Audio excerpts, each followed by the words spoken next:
What we have is a continuum of British imperialism, which is a central factor in the ongoing Nakba for the Palestinian people. So there's a couple of points I want to make in this framework so that we can understand our role. And the first is that Zionism is racism.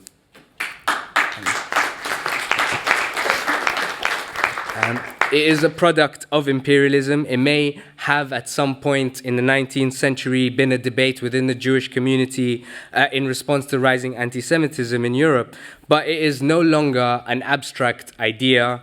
It is realized in Israel, and it is what Israel is. It's an ideology underpinning racist settler colonialism and ethnic cleansing and apartheid, and importantly, one whose role is maintaining the imperialism in the Middle East.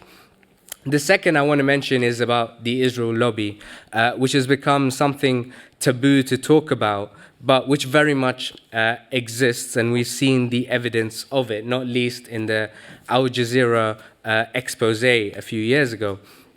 But by understanding that Israel is a product and an arm of Western imperialism, we can see clearly that the Israel lobby is not the way that the Israeli government influences British foreign policy, because ultimately Britain's strategic aims and Israel's strategic aims are one and the same, but it's a way that our own British state uses institutions of such as Parliament and others to influence policy making, so that we can determine exactly how British foreign policy is navigated in regards to Israel.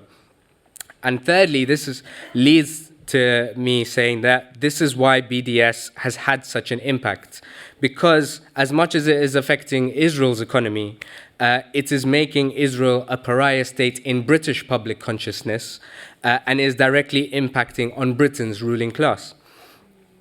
And this is the role that Palestine solidarity has played in Britain during this time, and why it's under such attack at the moment.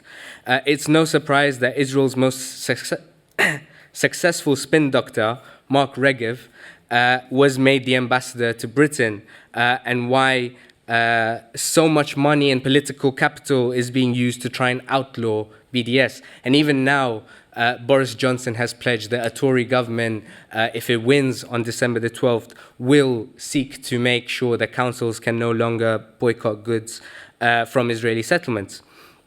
So it's why such a massive effort has been made to equate anti-Zionism with anti-Semitism.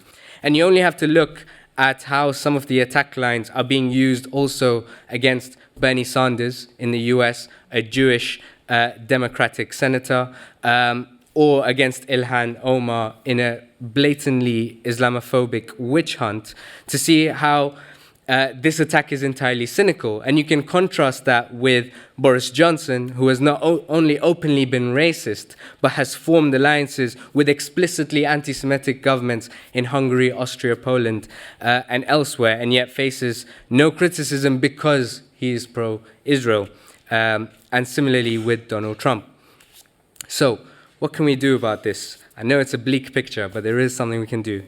And the first I want to say is that, and I want to borrow a phrase from the brilliant MP Laura Pidcock, who says we need to bring our politics to every space that is available to us.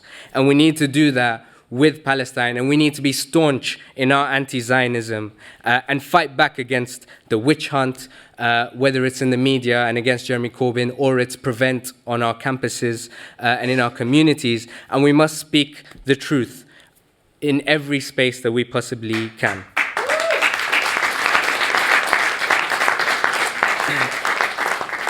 The second is that we need to confront British imperialism head on. Trump has openly forged an Israel-Saudi nexus, preparing it for war with Iran.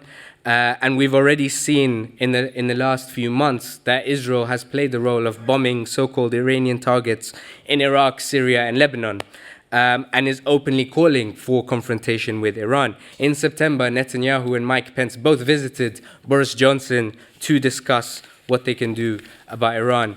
And so we have to recognize that the possibility of war with Iran is on the horizon, and that this is entirely connected with the Palestinian struggle. Because at the same time as this is happening, Trump has given Netanyahu the green light to pass the nation-state law, to escalate house demolitions and build settlements.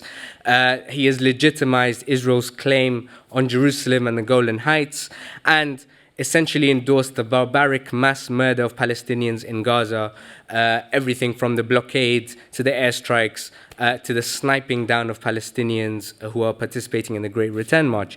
And so the anti-war struggle is the Palestine struggle, and the anti-Trump struggle is the Palestine struggle. I was privileged to be in Palestine in June, and I saw firsthand the sadistic, brutal military occupation the Palestinians are living under. And I can tell you that it's getting worse, and it will get worse if Donald Trump's deal of the century, so-called, is realized in any form. And we know that Boris Johnson and our government is completely collaborating with this and will be part of it. So I was proud to help organize the demonstrations against Trump when he came earlier this year and last year. And what made me most proud was to see the number of Palestinian flags that were present and represented on that demonstration. So I hope it will be the same again this time. We need to turn out against Trump and the warmongers. We need to make Palestine an issue in this general election. And we need to get organized and do our part to elect a prime minister who has always stood with Palestine and will go some way in reversing this over 100-year-long oppression of the Palestinian people. Thank you.